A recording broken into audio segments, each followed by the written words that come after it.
Voilà plus de 10 ans que l'orchestre du Capitole n'avait pas joué sur la prairie des Filtres. En plein air, sur les bords de Garonne, les musiciens sont revenus en ouverture de l'Euroscience Open Forum, la plus grande rencontre sur la science en Europe. Comme un hommage de la musique à la science, deux univers qui se rencontrent. Et oui, c'est sûr, parce que le rythme, c'est des mathématiques, parce que voilà, les écarts entre les notes sont des mathématiques. Il y a un énorme rapport avec ça, oui, en effet. On émet des ondes, etc. Donc c'est un peu de la physique, tout ça. On travaille aussi avec les ingénieurs du son, les caméras, la télé. Donc tout ça touche à la science. La science permet sans doute d'améliorer un peu ce que nous, on peut faire sur scène.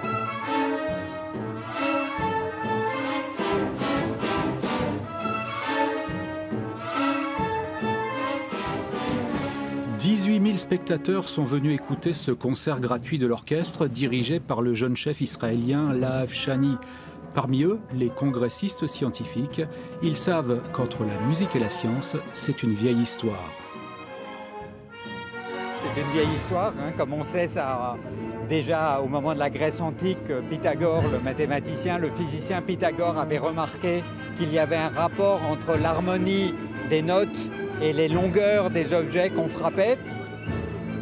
Et puis cette théorie s'est approfondie avec un certain nombre de gens au fur et à mesure de l'histoire. Et maintenant, on sait très bien, on connaît toute une théorie mathématique qui explique complètement les notes et les harmonies entre les notes et donc les accords aussi. Je dirais peut-être ce qui rapproche aussi pour moi la science et la musique, c'est que les deux, je dirais, c'est un supplément d'âme. Ça apporte quelque chose à notre humanité, à notre nous, qui n'est pas du tangible, qui n'est pas un bien de consommation. C'est de la connaissance, c'est de la beauté, c'est de la poésie de la vie et du bonheur, tout simplement. De la musique avant toute chose pour fêter Toulouse, capitale européenne de la science, où 5000 scientifiques vont maintenant échanger sur la place de la science dans la société jusqu'à samedi.